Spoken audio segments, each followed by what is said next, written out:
Good morning and welcome to First Jefferson Unitarian Universalist Church.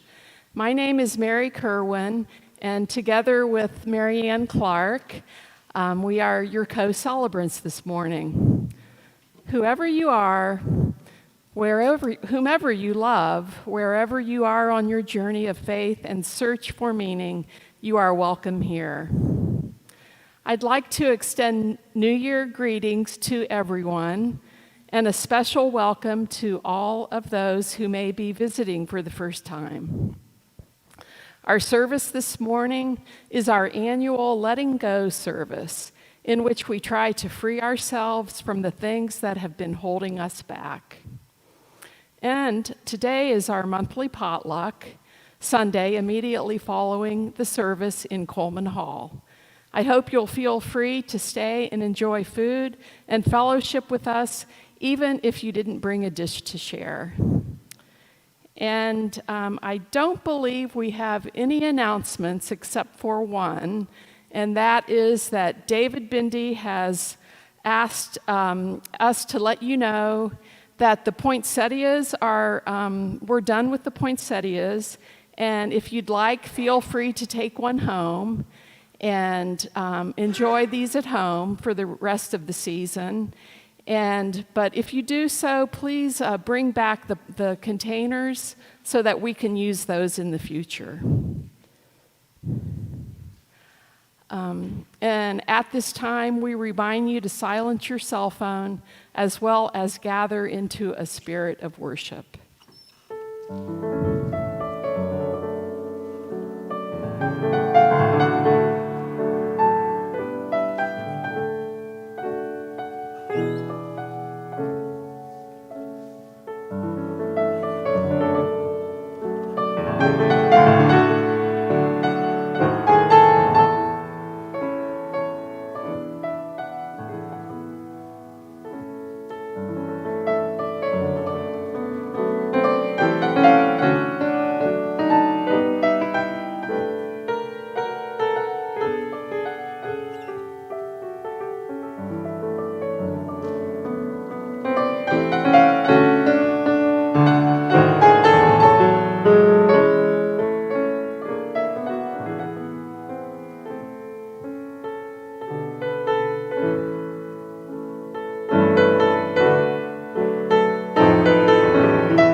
Our call to worship this morning, the words of Reverend Jude Geiger. May we spark in our minds this hour imagination to see the world afresh. Open our hearts to the newness of each moment. Find humor where we are too serious, and joy when we have forgotten ourselves. It is good to be together with you this first Sunday morning of the year. Our chalice lighting this morning, may we be reminded here of our highest aspirations and inspired to bring our gifts of love and service to the altar of humanity. May we know once again that we are not isolated beings, but connected in mystery and miracle to the universe, to this community, and to each other. And now, please stand in body or spirit and join us in our opening hymn, number 360, Here We Are Gathered.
Love is the doctrine of this church, the quest of truth is our sacrament, and service is our prayer. To dwell together in peace, to seek knowledge and freedom, to serve others in community, to the end that all souls shall grow into harmony with creation. Thus do we covenant with one another.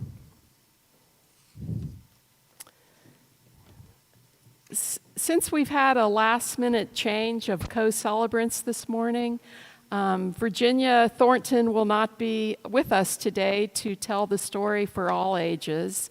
And it's looking that that's going to work out okay, but because it doesn't seem like we have very many children, although we do have all ages here.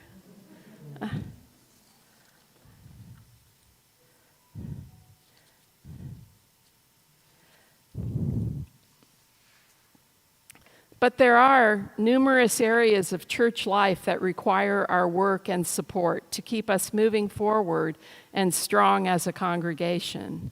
It's been our custom recently to shine a light on the many activities and individuals who help keep it all together.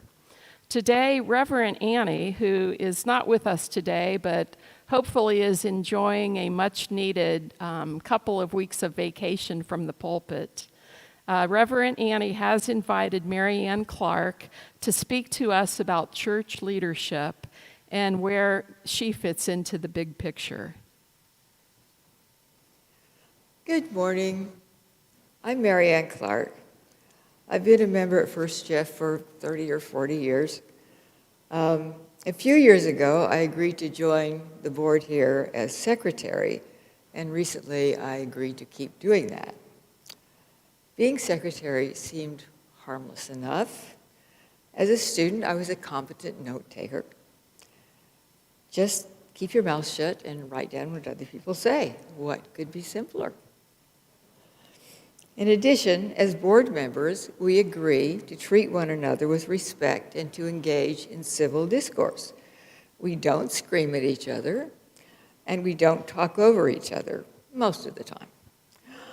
So all I have to do is sit there and take notes and write it all up in a nice report and try to remember that Shopman has 2 T's and 1 N. Mostly it really is almost that straightforward. But it turns out that church board meetings, as civil as we try to be, are still social discourse and are subject to all the pitfalls and perils thereof. Think about the social discourse in the United States these days. We don't even seem to agree on who won the presidency in 2020, even though there are records of the vote count.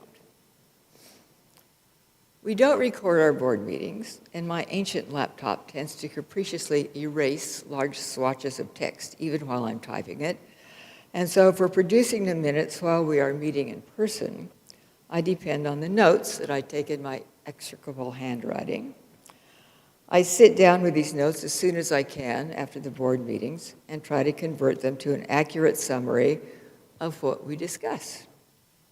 Each month when the board meets and we review the minutes of the previous meeting, I wait breathlessly to see if I got it right, or at least if what I wrote down agrees with what everybody else remembers. The minutes are not minute.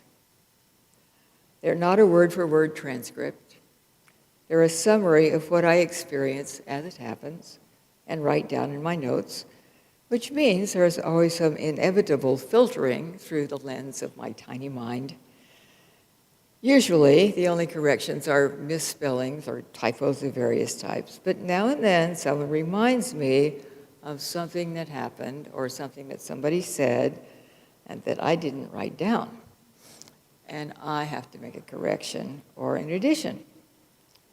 When this happens, it reminds me that my experience is only my experience. We all benefit from the experience of others, and I feel that I'm lucky to be reminded of that at least once a month. So if some months from now somebody asks you to be secretary of the board, just say yes. I want to end with a word that I recently encountered in the language column of The Guardian. Resper. Resper. It appears only in the Oxford English Dictionary of 1525, and it means the resurrection of hope. It's the opposite of despair, which we have retained in modern English. I think we should bring back resper. I might put it in the minutes.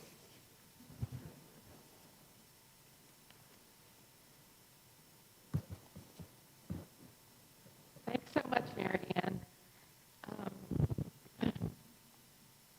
We know that our financial contributions to this congregation come from sacrifice and hard work. We are so grateful for this and commit together to ensure the funds that we gather collectively do a greater good for ourselves as well as the world around us. May there be an offering at this time to sustain and grow the life and the mission of this congregation. May we give in love and in hope. As is our custom, we share the undesignated cash offerings of our plate.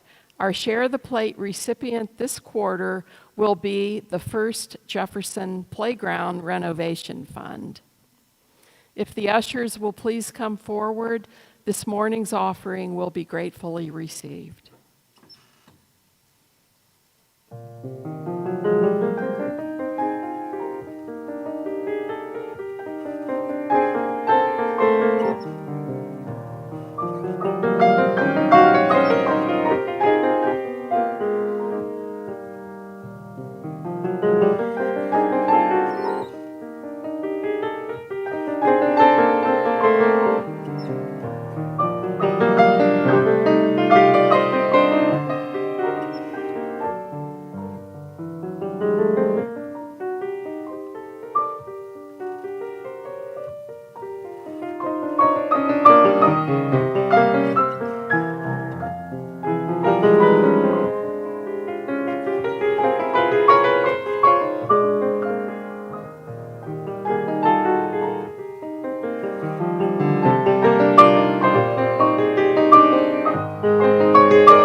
Thanks so much, Misha.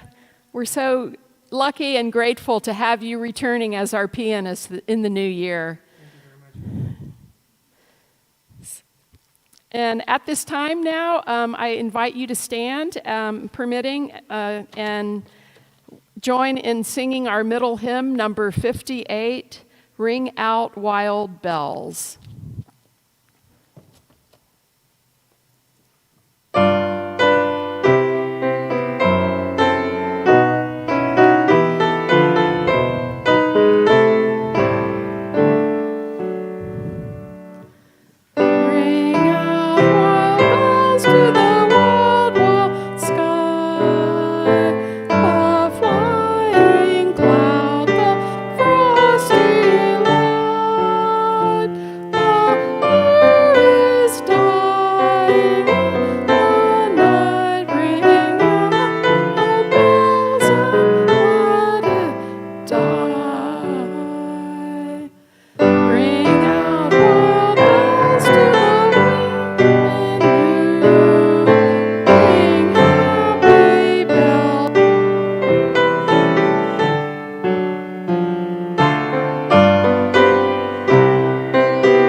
Please be seated.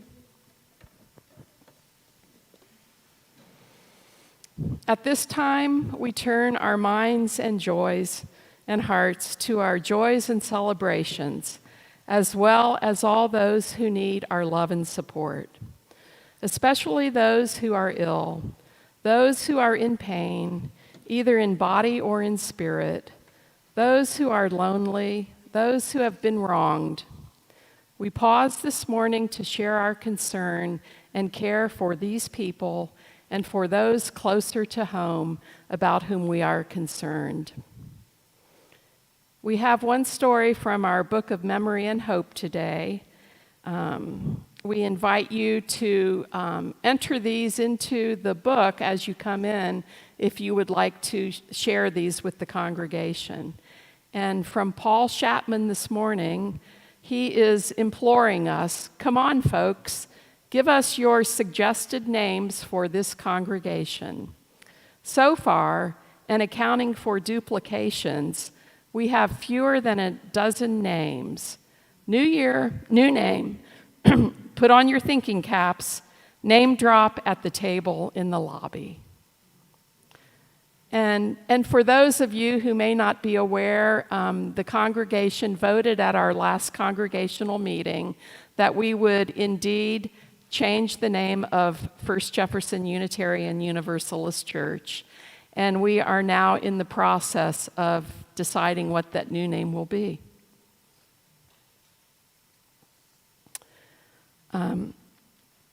We learned this week from Andy Pierce that his father, David Pierce, died on Christmas at his home in upstate New York. Andy says that it was sudden and unexpected, happening sometime after he went to bed on Christmas Eve. Many of us remember David and his late wife, Janet, very fondly as active members of the congregation for many years before they retired and moved away. Andy and his brother Owen had already been planning a trip this month to visit their dad in New York, and they will still make that trip in order to begin the process of settling David's estate. Andy and his family are discussing plans for a virtual memorial service and will let us know when and how we can participate. Andy and Owen would appreciate your cards and emails. And I have some personal news from my family that I've been very concerned about since I heard it the other day. The eldest of my siblings, Peter, who lives in Boston, is supporting his wife, Kathleen, as she undergoes treatment for a brain tumor. And it's very devastating for us to hear this news, a real gut punch. The tumor is incurable, and we're told that she may have a year to 2 years left of time remaining. And we also want to include in our circle of concern those beyond our immediate community, the families who lost their homes and pets caught up in the devastating wildfires in Boulder County, Colorado.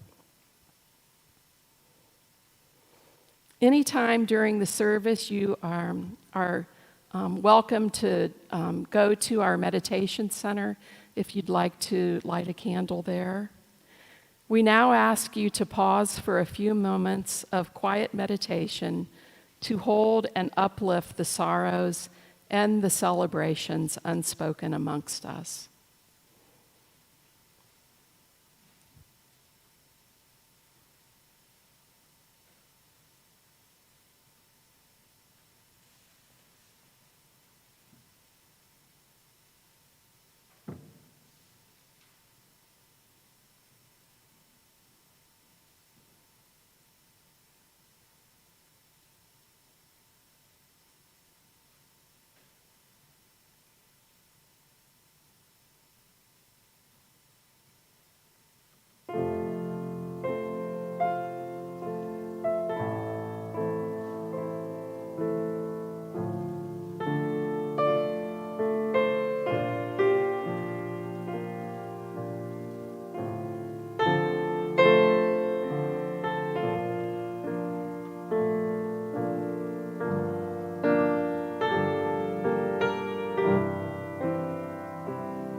This morning, I'll be leading you through a ritual of letting go and bringing forth. It's a tradition that we've had over the years to bring in the new year. The National Forest Service uses controlled burns as a way to make the forest clear, to allow for new growth to occur, for change to happen in different places. In the Jewish tradition, a ritual called tashish is observed during Rosh Hashanah. During this service, participants symbolically cast off the sins of the previous year by tossing pieces of bread into a body of water. The letting go ritual that we are doing today can be considered in the same way, as a way to pay attention to what's happening inside of us and clear away the overgrowth.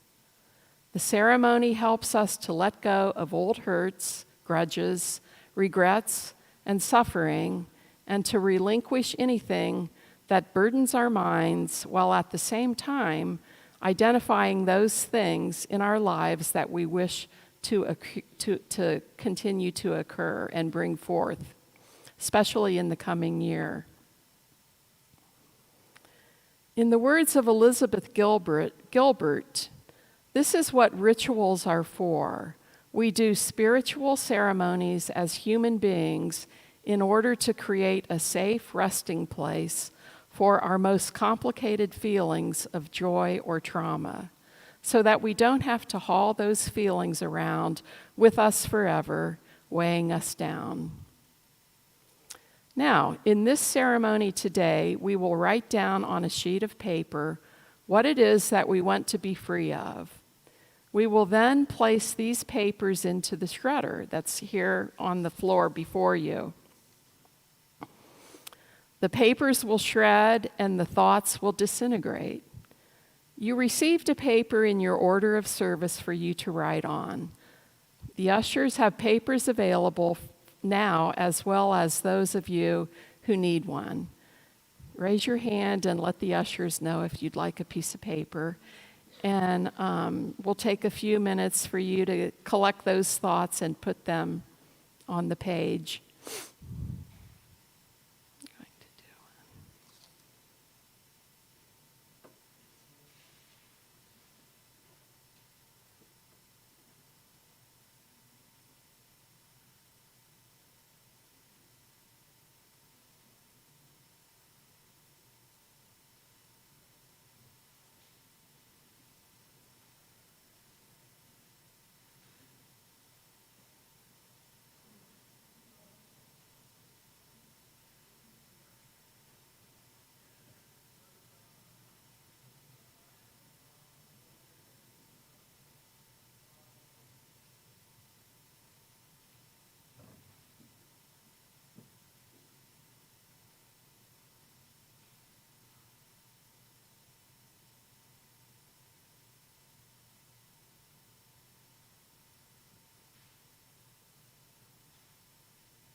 The floor, and if you can come forward one by one, and we will place the pages into the shredder to let go.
think that's it. Yeah. It goes over that way. Yeah. Okay. Okay. Come on.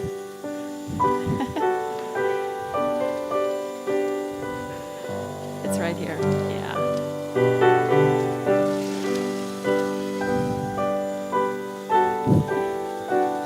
Thank you, Joel. Okay. All right. All right.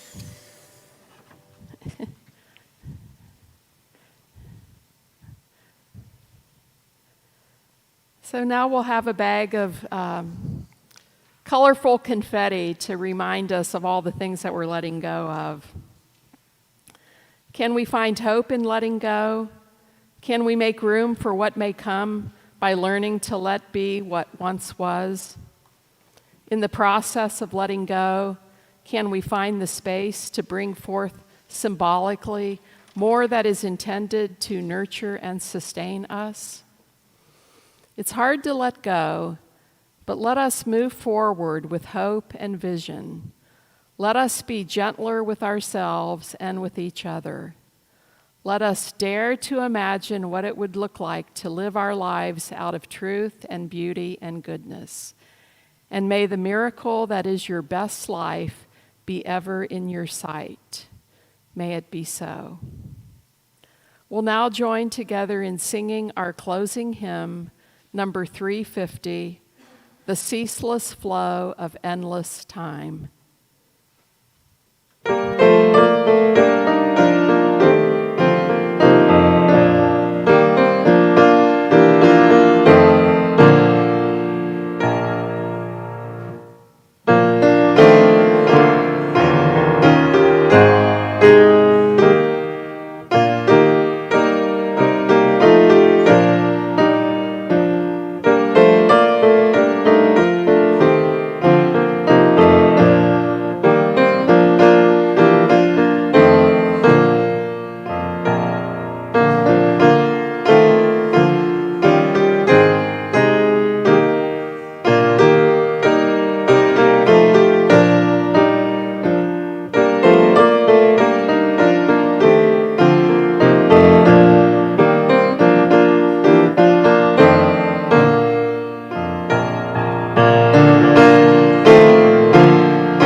We now extinguish the chalice here so that it might glow gently in our hearts. May it light your path as you leave this place. May it guide your way until we are together again. And our benediction comes from the poet Mary Oliver, from her poem In Blackwater Woods. To live in this world, you must be able to do three things: to love what is mortal, to hold it against your bones, knowing your own life depends on it, and when the time comes to let it go, let it go. So ends our service today. We do invite you to stay for coffee and conversation, and that followed by the potluck. Our service is releasing a little bit earlier today than usual. And I'm not sure if all the potluck is set up and ready, but we can make our way to Coleman Hall slowly to make sure that everything is ready for us to have lunch together.